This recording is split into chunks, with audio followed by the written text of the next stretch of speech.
The Parkinson's podcast is brought to you by the Davis Phinney Foundation and brings you the stories, wisdom, and expertise of people living with Parkinson's, care partners, and Parkinson's professionals. Additionally, we would like to thank our title podcast sponsor, AbbVie, for helping us bring this content to you.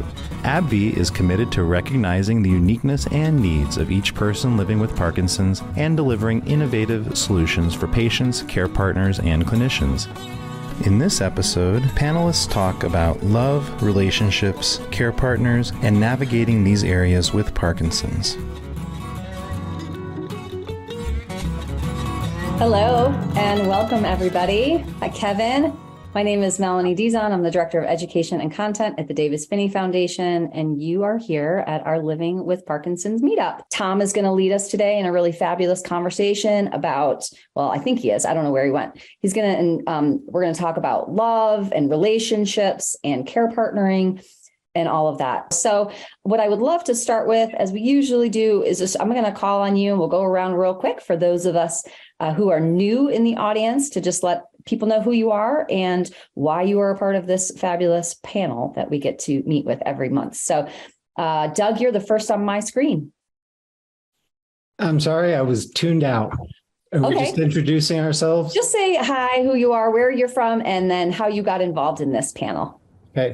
Hi, everyone. I'm Doug Reed. I was diagnosed with Parkinson's about 13 years ago and was exhibiting symptoms for 2 to 3 years before that. Had DBS just over 3 years ago, and I'm doing a lot better. I volunteer at the Davis Phinney Foundation. I live only about 15 minutes away. And so through that, I became part of this group, which I'm happy to be a part of. Thanks, Doug. We love having you, and we love having you so close to the office. Kevin. Hey, everyone. I'm Kevin Kwok. I'm also dialing in here from Boulder. I've been living with Parkinson's for about 14 years. I'm on the board of the Davis Phinney Foundation, and I think I've been on this council since the onset of it several years ago. Yeah, I think we're going. It's one of my favorite things that I do. Thanks, Kevin. Kat. Hi, everybody. I'm Kat Hill, and I'm currently calling in from the Palm Desert area in Southern California. And let's see, I've had Parkinson's. I've been diagnosed for over 8 years, probably been with me longer than that, like most of you. And I am a retired nurse practitioner and midwife, and really honored to be a part of this group since its inception. So really happy to be here. Thanks, Kat. Robin. Hey, everybody. I'm Robin Morades, diagnosed in 2015 at the age of 46, but knowing the constellation of symptoms, my symptoms date back to 2002, 2003. So I've been living with it for a really long time.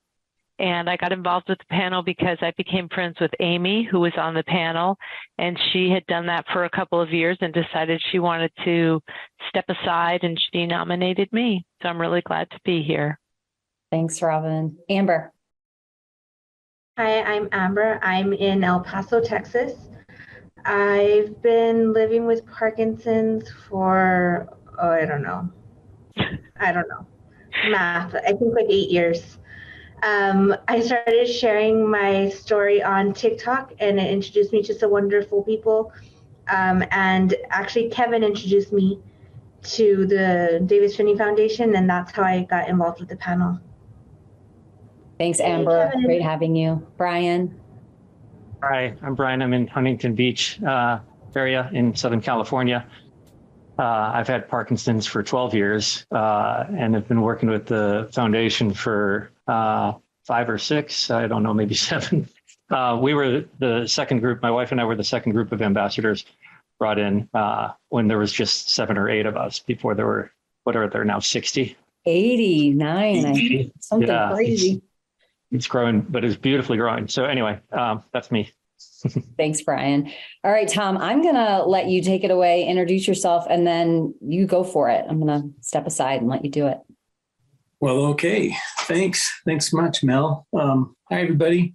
Hi, esteemed colleagues. It's good to be back with you guys. I've been delinquent for a while. We've been doing a little bit of traveling, my wife and I, my care partner and I, the love of my life and I. So I've been doing some fun stuff. Anyway, today we wanted to talk about love, really, and love in the form of relationships, primarily with our care partners, if we have care partners, and just explore some of the things that go on there and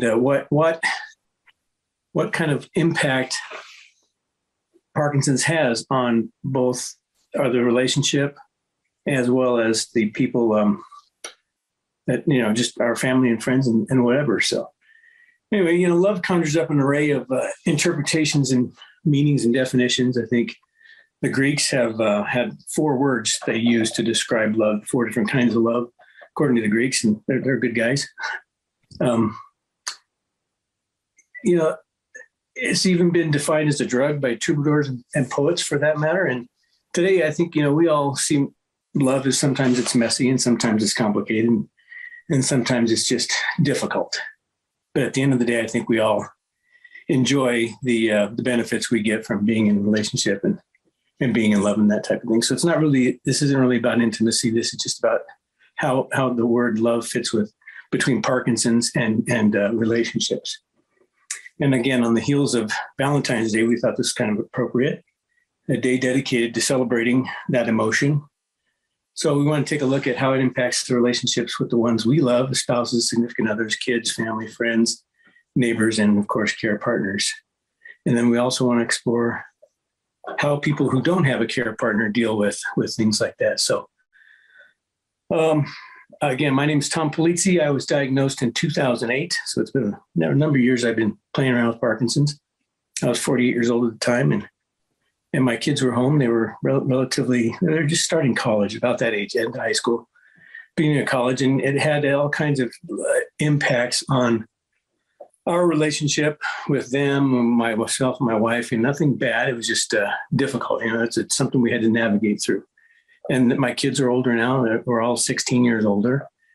And my wife and I are still together, still quite happy. And I know I'm a bigger pain in her butt than I ever was before, but we're not going to talk about that. So anyway, I think I've seen a lot of different situations arise from Parkinson's and its impact between people, husbands and wives primarily, and boyfriends and girlfriends, et cetera. But I've also seen that hasn't been good, but I've seen so many more that have been very good. So in other words, it might have started out not so good, but it ended up actually turning a corner and becoming good for everybody involved. So I think with that, I want to go ahead and just open the floor up. I asked the folks that are on this call today, that are leading this call, to think about it and consider how Parkinson's not only challenges those living with it, but those who we share our love with. So if anybody'd like to take it from there, that'd be great. To jump in, I see somebody asked a question in the chat box. It says, how do you deal with care partners who think you're going to get better if you just blank more, like do more, walk more, probably something like that. And I think, so I had the greatest care partner in the world. She passed away 2 years ago. But the way we worked things out when I was first diagnosed was at first it took me a while to understand what the symptoms were, what was Parkinson's and what was just getting older or whatnot. But as I found things, I found that the more we dialogued about it, instead of just kind of trudging through it, better we were. So I think when you get to a question like that, it's, listen to them, hear them out and try it. I think our first impulse is no, because of Parkinson's, I think, at least with me, I was more bullheaded and like, no, I can manage this myself kind of thing. But then listen to them and see if it works out and touch base with them again. Don't just necessarily blow it off, because it's a partnership. And that's how it works, as a partnership, as you work through it together. So that's my input. Tom, I'll add something here. My mother also has Parkinson's, and we were recently, her health took a steep decline recently, and I was talking with my brother about it, And he said, I just don't understand. And what he was questioning was the variability of the symptoms. Even though I've been diagnosed since 2015 and my mom's been diagnosed since about 2018, he just didn't understand. He said, shouldn't it be more like this? And I said, no. And I used it as an opportunity for education. I suggested that he watch some old webinars here where we talk about the variability of symptoms day to day, hour to hour, and that there's no real explanation as to why you're having a good day, why you're having a bad day, why you're having a good 5 minutes, or why you're having a bad 5 minutes. So it is an opportunity for education. That's all I'll say there. Yeah, I know. I have that similar experience that Brian, that you brought up about, and I've had that with my family. And again, people that I love dearly. And for the longest time, they kept asking, well, when are you going to get better? And I thought, well, yesterday I was better than today. And tomorrow today will be better than yesterday, and et cetera. So that's a good point. And using that as an opportunity to educate people on how Parkinson's goes. So, and we all know how different it is for everybody else. Anybody else got else they want to add? Kevin had something. Yeah, I like to before we even go on, I first want to say thank you to the people that are care partners, because you have the hardest job in the world. We as patients feel like Parkinson's hard, but we're just trying to understand day-to-day surviving. And we're expecting people like you to read our mind. Yeah. It's so impossible to do that if we don't even know how we're going to be day to day. So anyway, I wanted to start with that. I'm a guy that's actually messed up a couple care partners in my life. I've been divorced. I actually pushed my partners away in the beginning when I was still trying to be macho with dealing with Parkinson's. And I think if I were to play it back and rewind, I would do a lot of things very differently. I think today I'm a much more humble guy than I was when I first was diagnosed, and I was sort of trying to be Superman. I'm lucky in the fact that I have found a great care partner today, but I've also learned a lot of lessons along the way that I hope we'll discuss in the course of this call today. Thanks, Kevin. So, Kat? Yeah, I just want to echo a little bit about the people that we love the most sometimes are the easiest to take out some of our frustrations with. And I think we need to remember that. And I think that they can't be inside our heads, just like Kevin said, they can't read our minds. And so I love the idea of inviting them to share in information gathering and knowledge building, and having it not just be me communicating directly to them the information. I think it's safe and more comfortable sometimes for them to get the information even from outside sources and digest it at will. And then also making time to talk about it. I know for me, I don't want to talk about it a lot. I don't want to talk about it over dinner. I don't want it to be the focus of my interaction with my adult children. And on the other side of that, I think we have a responsibility to communicate in times where we're not feeling frustrated or overwhelmed about how we're doing. And so giving them the information that they need to feel like they're informed too is important. And the issue of communication is probably one of the most complex things you bring up.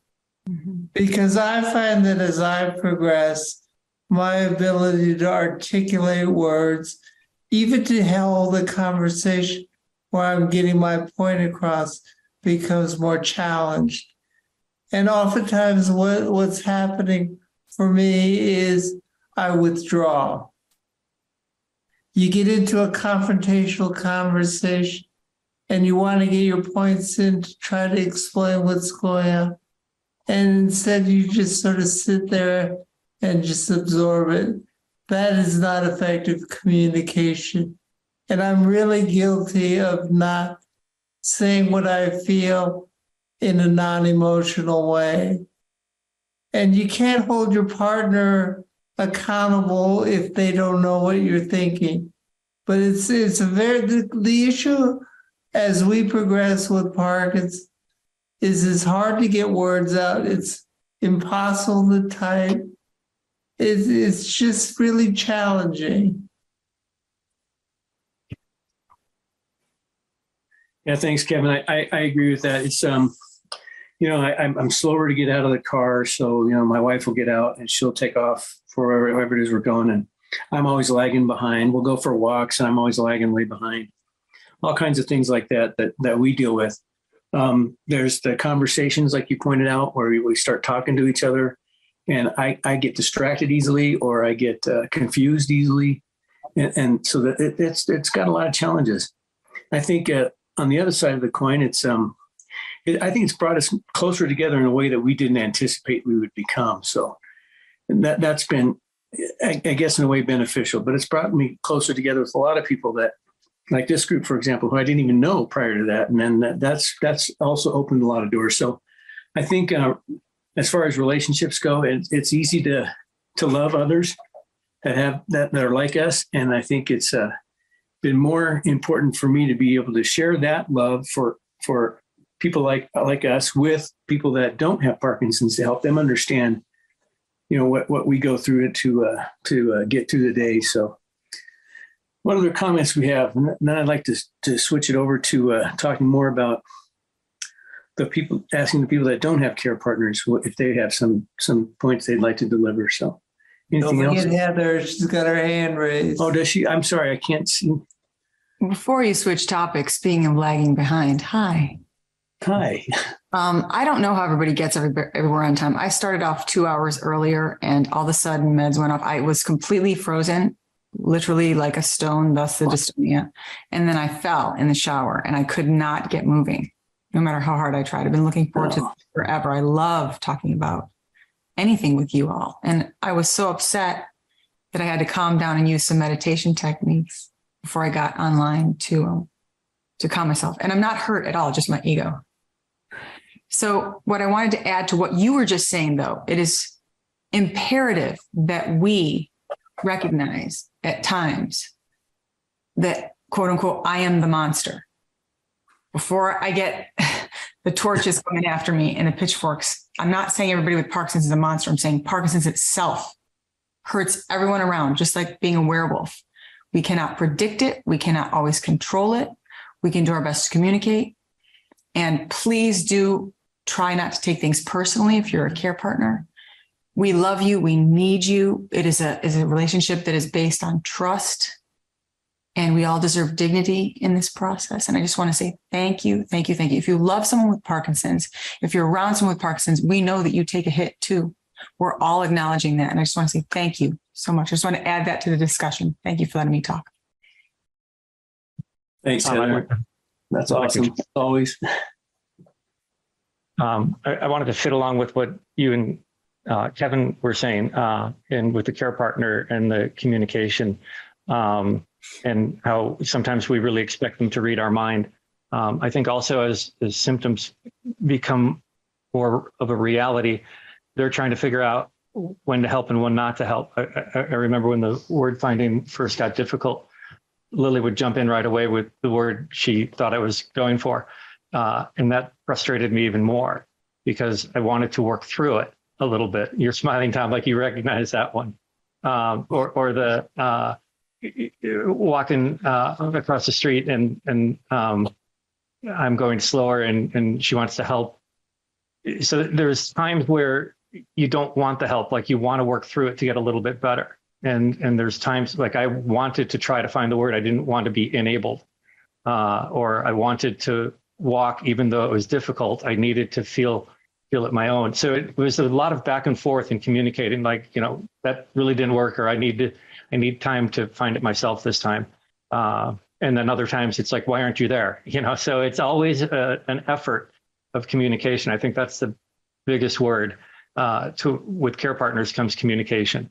And if we shut down like we often do, and don't tell them what they need to do to be their better, we're losing our care partners. So it's really essential for us to find that. And I know now, being single, because she died 2 years ago, and trying to date, or work with family who doesn't know it, it's insane.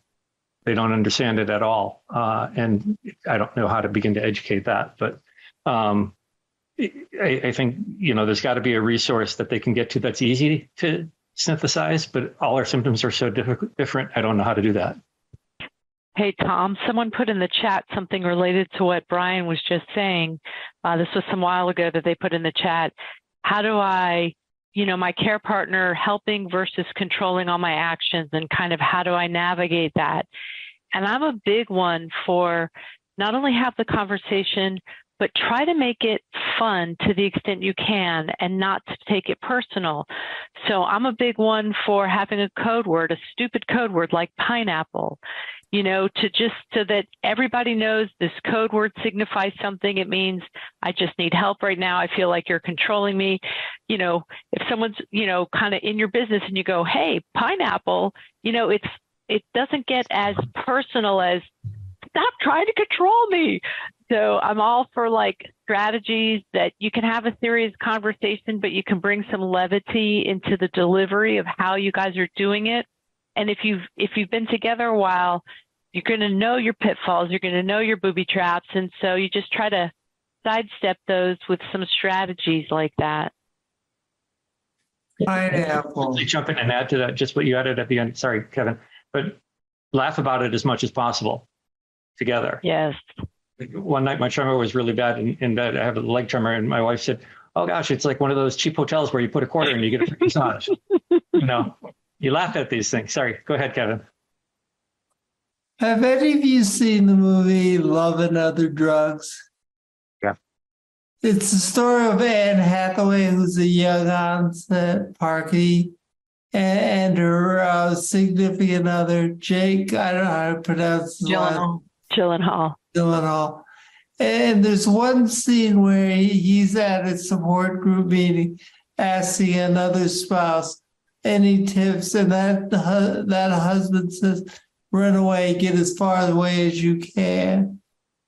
And I'm so glad that the real caregivers in our lives don't take that attitude. They're the ones that actually don't run away. They actually find a way to be there to support you. But that was one of the very poignant moments in that movie, which made me really think about what it takes to be a good care provider. I often get asked this question: where do you find them? What dating app did you use to find my current life partner? And I sort of laugh because, when I was going through my early periods of divorce, I went to my neurologist and I said to her, am I going through impulse control issues by wanting to be divorced? And her comment to me was, well, what are you afraid of in divorce? And my comment was, well, I don't want to die getting old alone.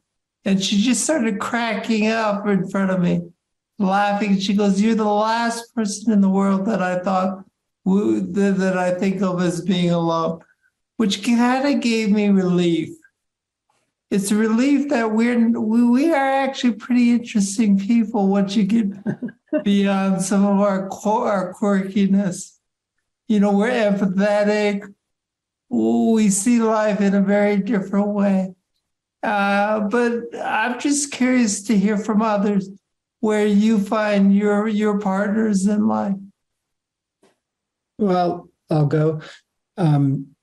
I was divorced shortly after my diagnosis. And I guess to back up, Mel interviewed me on Valentine's Day, which I mistakenly apparently referred to as Singles Awareness Day, when I was watching local news yesterday. And turns out February 15th is Singles Awareness Day. So I thought it was a joke.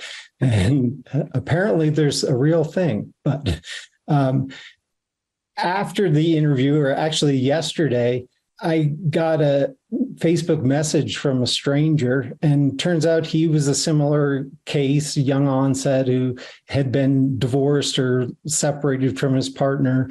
And he asked me on Messenger if I thought I'd ever date again. Was I looking for love? And I responded that after my divorce and things had calmed down in my life, I went out on dating sites, and it was difficult to navigate the whole Parkinson's thing for a while. I had in my profile that was straightforward, and that scared some people away. And I took it out, and I would go on dates, and I'd have to immediately disclose that I had Parkinson's, and it just was awkward. But I responded to the guy and said, yeah, I'd love to find love again, but I have a feeling it's going to be, and I want it to happen organically, just meeting someone, but I have a feeling it will be someone in the Parkinson's community if I find love again. I'm not limiting it to that, but that's one of my largest social outlets. Hey, Doug, what's going on? Doug, do you want me to flash your phone number up there? Hey, lady. 1-800 Parkinson's and single. Well, and I'll chime in on the other end of the spectrum, what Kevin was talking about too. I sort of represent the other end of the spectrum, where when you were talking about in that movie, when the guy says, run away as fast as you can, that's what my husband did. And he did it very systematically. He planned for a long time. I don't talk about it a lot because it's hard not to sound petulant about it, but it was a direct result of my diagnosis. He said some things to friends and family members that confirmed my suspicions, but he planned, and he left me for another woman about 1.5 years after my diagnosis. And the thing is that having a partner like that should be indicative of, that alone should tell you the state of my marriage, right? And that it was really good that he left when he did, and it allowed me to find a really generous, loving, kind man. And that's who I'm with today. And we travel the world, and we toast our exes when we're at, these fabulous venues, because we wouldn't be here but for their leaving. And I guess what I want to say about that is that I know that there's people out in the listening audience that have had that experience. And, you're not alone in that. I was right on the heels of having actually been supporting my husband single-handedly with a business opportunity that he had for a couple of years. And it was really devastating to me at the time. And then my life improved 1,000-fold not having him in my life. Really, it's like we say sometimes in recovery, God did for me what I couldn't do for myself. And my life just improved 1,000-fold. And so that's out there too as a thing that happens. I just wanted to put it out there, and just to know that you're not alone. I did want to add to what Robin said. What seems like an ending could be a beginning. We are not in charge. We cannot see the future. At least most of us can't. I'm not an oracle. I have no idea, and I have very little control. So what Robin just said about, feeling that devastation, that loss, and that grief is very real. However, what is next?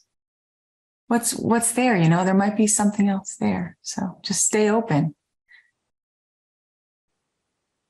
Yeah, I do know a number of people that I've met over the years that split up as a result of having Parkinson's diagnosis.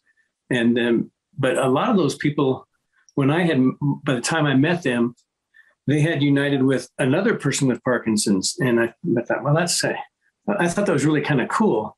And they're still together today, and things have gone well. And Robin, I'm so happy to hear you. I'm happy your story has such a good ending.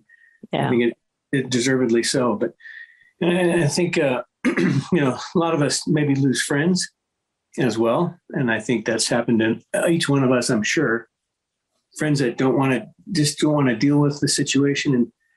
And, you look at that and you say, that's probably a good thing because, if they can't figure this out and I can't help them figure it out, that's going to be a lot of wasted energy. So it happens, I think, a little bit to all of us, although in the deeper the love, of course, the deeper the cuts and bruises in that. So somebody else had their hand up, I think.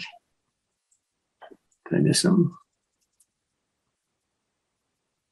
One thing I would add, it's not necessarily the immediate care partner, but I've talked with a number of people with Parkinson's, and it's the love of family and trying to get family to understand things at the same time. And it's a huge communication process because you don't want to sound like, well, I do that because of Parkinson's, so that's my blame. That's where I assign all the blame. It's that's a factor of it, but I'm still responsible for my choices. But to have those conversations, or have them be willing to have those conversations and understand that, there's the side effect of the depression, or there's a side effect of tremors sometimes, or not the tremors, the word that I can't find, when dyskinesias, explaining what those are and things, or just over explaining. So it's a balancing act all of itself. Because I found after Lily died, my family all said, we'll help take care of him. And here we are a year later, and I barely speak with any of them. It was too much.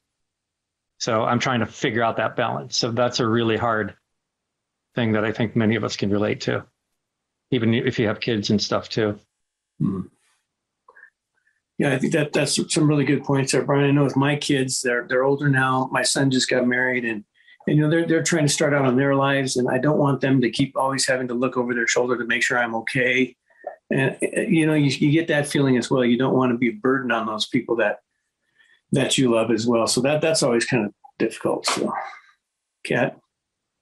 I also, I think, want to make a shout out to those of us that have chosen family and maybe not family of origin, and the expectation that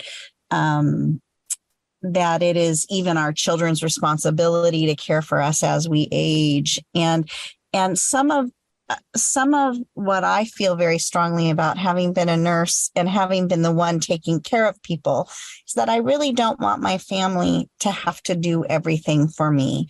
And so I'm already starting to explore some ways that maybe people can come into the house, maybe trade room and board for helping do some tasks and some care for me, setting up my world. I don't know how that's going to look, because right now, as you know, I'm living in an Airstream trailer, but maybe a caregiver could live on an Airstream trailer and come in and help with some of the tasks. And I think we're back to the looping around about communication. I think that this country doesn't do a very good job for any of us about talking about death and dying, about aging. And I think we need to have those conversations, no matter whether we have Parkinson's or not. We're all aging. We're all getting older. For those of us with care partners, for those of us without, those of us with kids, those of us without, I think it's our reality. And starting to think about what we want as human beings individually, and how can we help build that. I'm loving the chat thread. I'll look for a campground. We can all bring our campers. We'll pitch in, for PT and OT. And, I mean, I love the idea, but I think we have to start thinking outside of the box. And we're not alone in that. Not just us who suffer with Parkinson's, those of us who have Parkinson's. So that's my 2 cents. An interesting thing you brought up, you started to talk about, the family that's not necessarily family. And recently I reached out to someone when I was having a tough time, just expecting to get an answer towards something I was looking for. And that person brought in a community of people, and it was overwhelmingly amazing. And I learned that, you have a community, you have a family, not necessarily, Kat, like you were saying, not necessarily the biological family. And along those same lines, and along what somebody was asking in the chat, one thing I'm thinking of doing, because I don't want to write off my family, I want to help them navigate this, but I don't explain things well because I don't have the organized brain that I used to have. So what I'm doing is I'm going to start a website or a blog type thing, but where I can just kind of put up, here's different symptoms in a really quick thing on how it is with me, and then links to things to find out more if they want. Then at least they can get a quick breakdown, and it's up to them to at least start to get immersed, rather than throw them a whole bunch of, go to this or listen to this and it's an hour long. I find if they can't absorb it within a minute, they're bored. So that's just a thought that I have that might answer that question in the chat, but it's always a complicated process, especially with us. Well, and Kat brings up also an interesting point that we talked about by email as we were discussing this. There's, family of choice, friends, employers, neighbors, lots of people around, and you might be surprised where you're going to get the support. It might not be somewhere that you originally thought of. I was in the closet for a very long time with my employer, and my employer's been incredibly supportive, and now my employer knows, and been incredibly supportive. And the other thing that's important is, I always say this, I've repeated this a lot, but I'll say it again.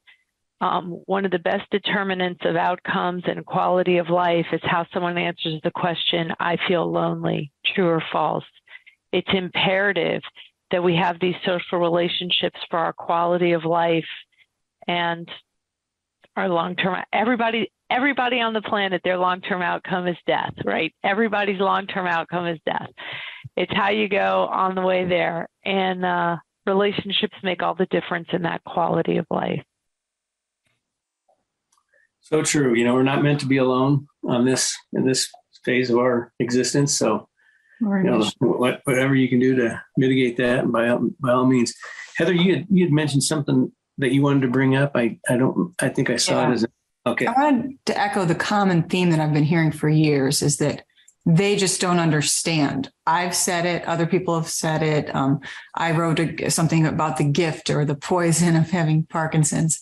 And I just want to repeat for the record, I've said this before, and, we've all talked about this. I didn't understand Parkinson's before I had it. I still don't understand it. Yeah, exactly. It is mercurial. It is insanity. I call it the werewolf. I never know when it's coming. I couldn't walk to the computer from the next room 20 minutes ago, and now I'm completely on and welcome to medication. I mean, it's like being incredibly bipolar physically, and then your brain goes offline too. And then people start to, they give you all these diagnoses. I've been called all sorts of things. Everything from a see you next Tuesday to bipolar to, all kinds of things. That's Parkinson's, because that's my excuse and I'm sticking to it. And it's also true that I have a lot to answer for and to make amends for aside from Parkinson's. We're human beings with a chemical, melange going on. Like, who knows what's going to happen next? That's the fun part. And we're mixing it up together. We're bumping into each other, and we're going to make mistakes. And that's okay too, because the people who really love you are going to stick around to see what's coming next.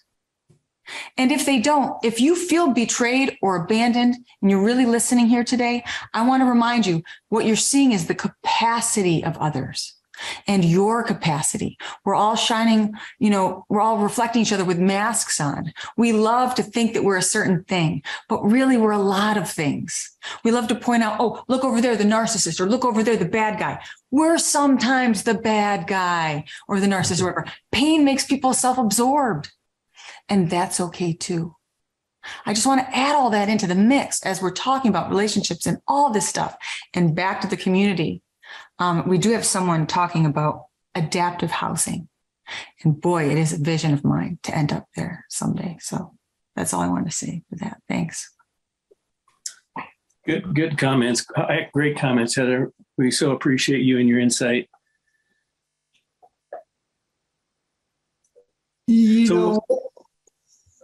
Go ahead, Kevin. One of the things I did with Jen early on in our courtship was I brought Jen to a couple of events that were Parkinson's related.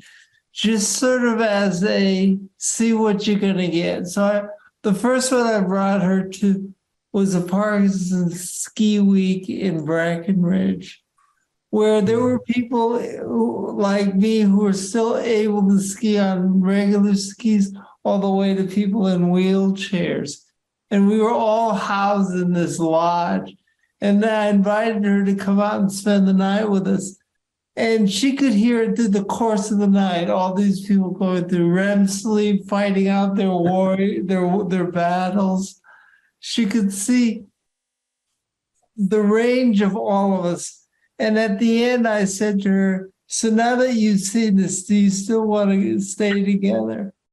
And she said, are you trying to scare me off? And I said, yeah. Well, yes. But it really is effective. You know, bring your loved ones to World Parkinson's, bring them to your support group meeting, and you'll get a flavor for whether or not they gravitate to us. Kevin, you bring up such a good point. My care partner and I are going to Barcelona to the World Parkinson's Congress.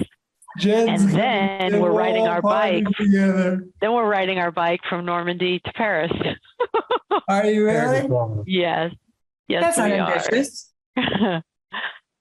Yeah, we like bike vacations. There's someone else around here that likes bike vacations too, Davis Phinney. He's done about what did he win? 328 races in the 80s and 90s alone? Yep. 2 tours? Like, what the heck? He has more stage wins than any other American rider. I believe that's the record that I can't even ride. I never could really ride very well. I still can't. Well, let me invite you all to Boulder, May 20th, to ride the Tour de Victory. So, that's a great event. Very cool. I was worried that because I didn't like to ride bikes, that I wouldn't be accepted as an ambassador. I'm so grateful that I can do other things, but I've never been a cyclist. So I'm glad that wasn't a requirement. Yeah, good, Amber. Yeah. A great thing to try for those of you that don't like bikes, or for me, the balance was difficult. The recumbent bike is amazing. And I rode that last year at the Tour de Victory. It was my first tour. And it was kind of funny because I hadn't ridden in about a year and had a recent car accident. So I had bad knees.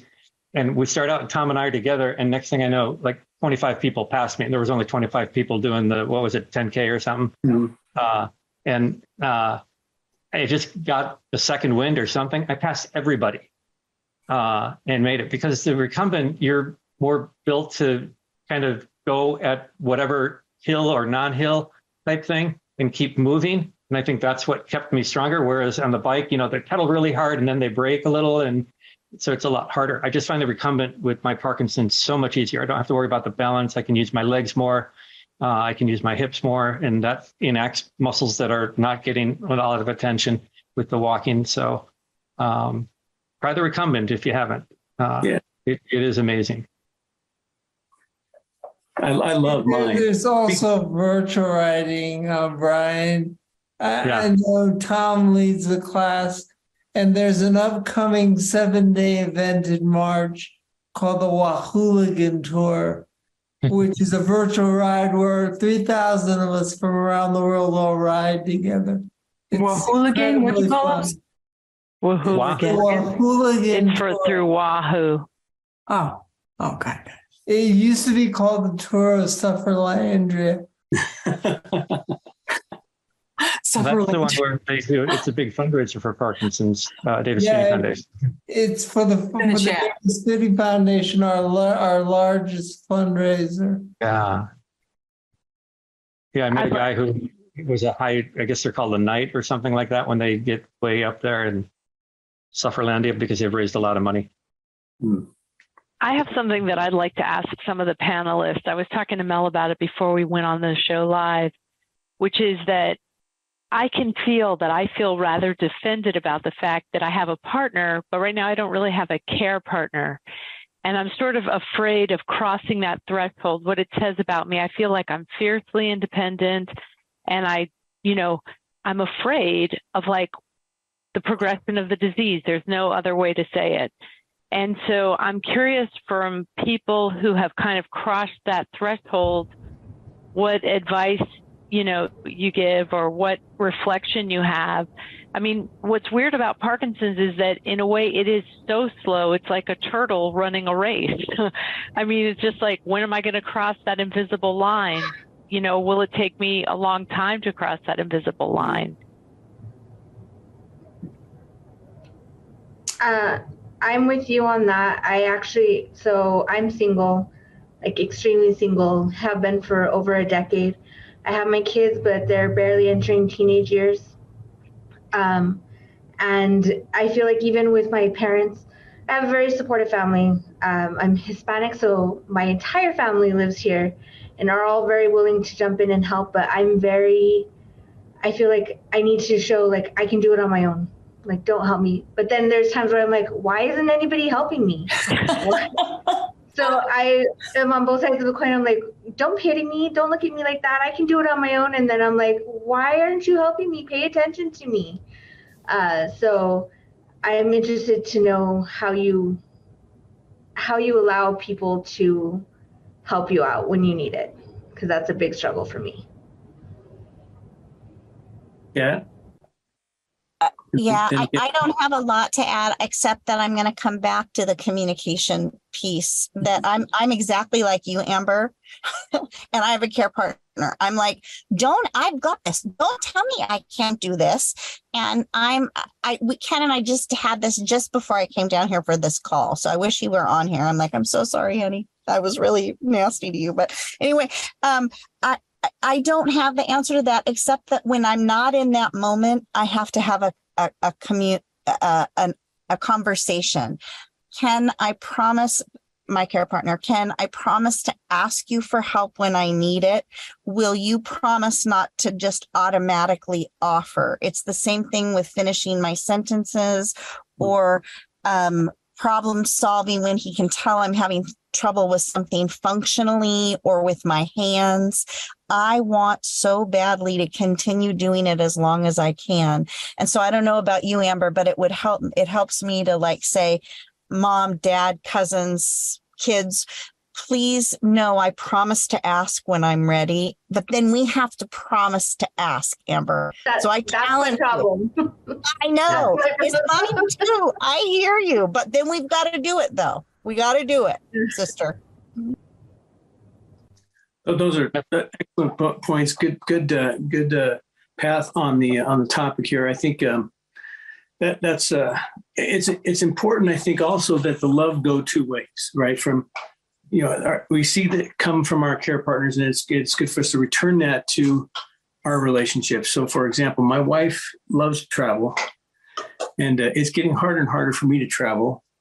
And there's times when she wants to go places that I'm not necessarily interested in going to. So her and my daughter get together and they go to those places, which has been really good. And they worry about leaving me alone, but I'm not really alone here. I mean, I got neighbors around. I've got a great network here locally for me, but I definitely never want to stand in the way of my wife, getting the things she needs still out of life, and it's been like that since day one in our relationship. So I think that's real important to do that, as well as with others in that relationship network, to allow them the freedom and flexibility to keep themselves whole as well. So I see myself as a care partner in that direction.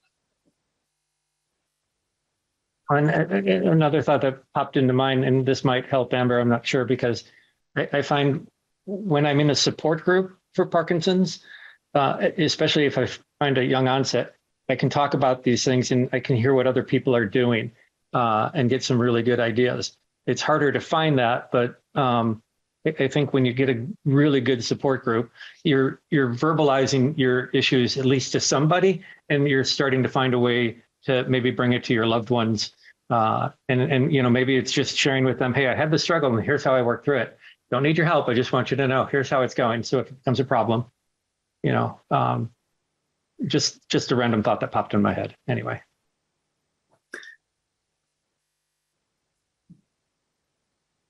Anybody else? Kevin and Heather have their hands raised.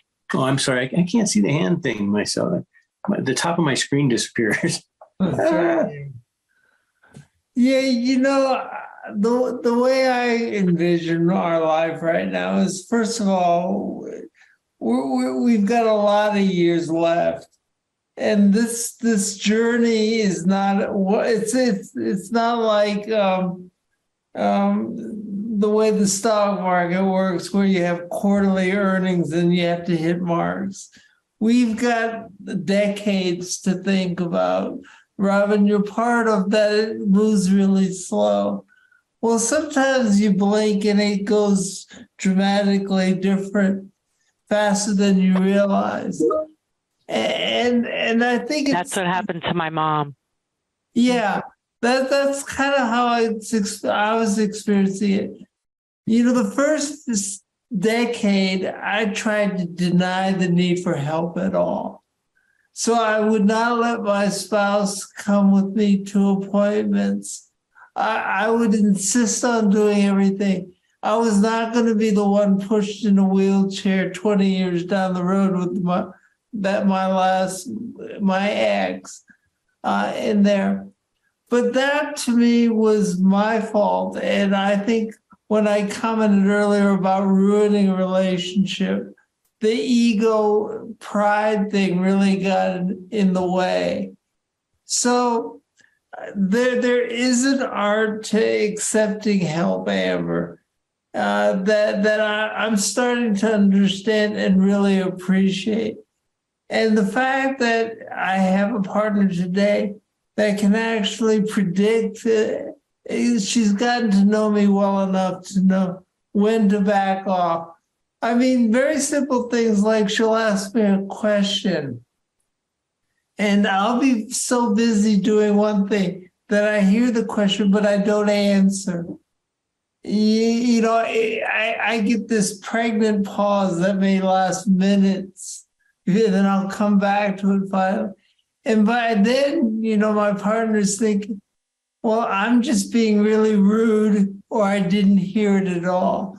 But the processing time takes longer.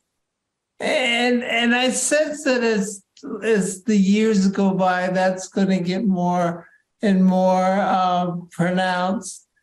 So I think that we owe today, with those of us that are either trying to get partners or have a good partnership, is to communicate that we're not going to get better, but we are going to have more and more of these episodes. I don't quite know how to do that, but it's something that I'm ruminating over quite a bit. Thanks, Kevin. Heather, was your hand up? A rather beautiful part of what Kevin just said is that we've all been so humbled. I don't know if I can speak for anyone else, but I can tell you that I had a hell of a lot more swagger and a lot more cockiness and a lot more bravado and ego first when I first started this. I'm like, I'm going to be an expert in Parkinson's. Look at me. I'm working out. I can beat this. This is easy. And then shit got real. And now I'm kind of like, whoa, when I love somebody, it is for keeps and it is for real.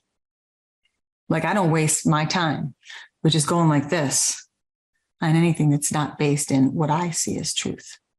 And I say what I see as truth because truth is obviously highly subjective.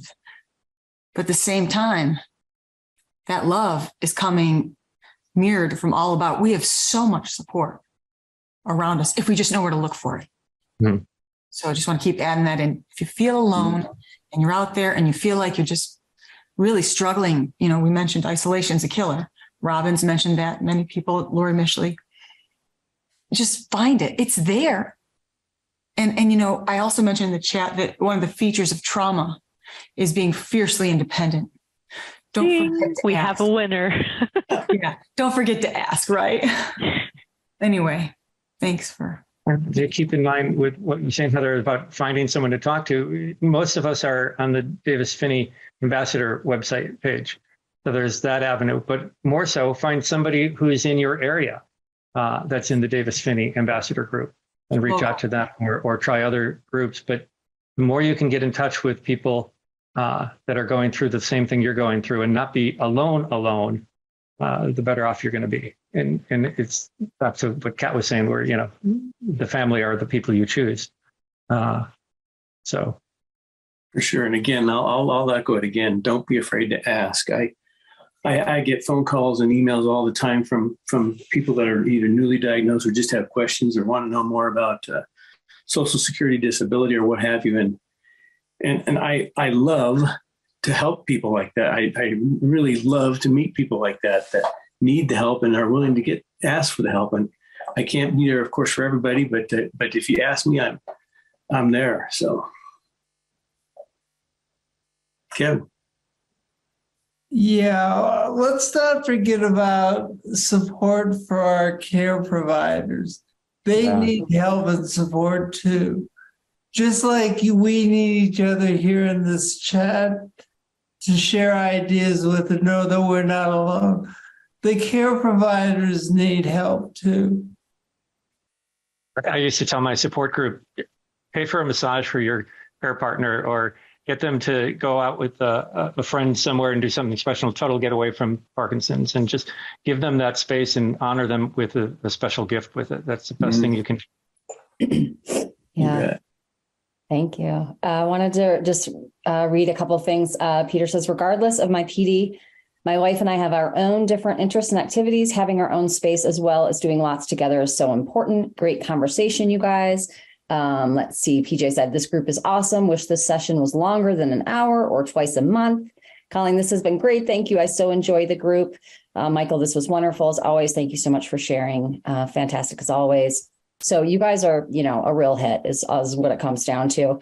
And really thank all of you for sharing today. I know these are not always easy subjects and sharing personal information, and it is just beyond valuable to everybody. So thank you so much for being here. As always, thanks everybody. You're fabulous. Have a great month. Thank you for joining us for this episode of the Parkinson's Podcast. For more information about the Davis Phinney Foundation and to learn about educational offerings and community events for people affected by Parkinson's, please visit davisphinneyfoundation.org or dpf.org.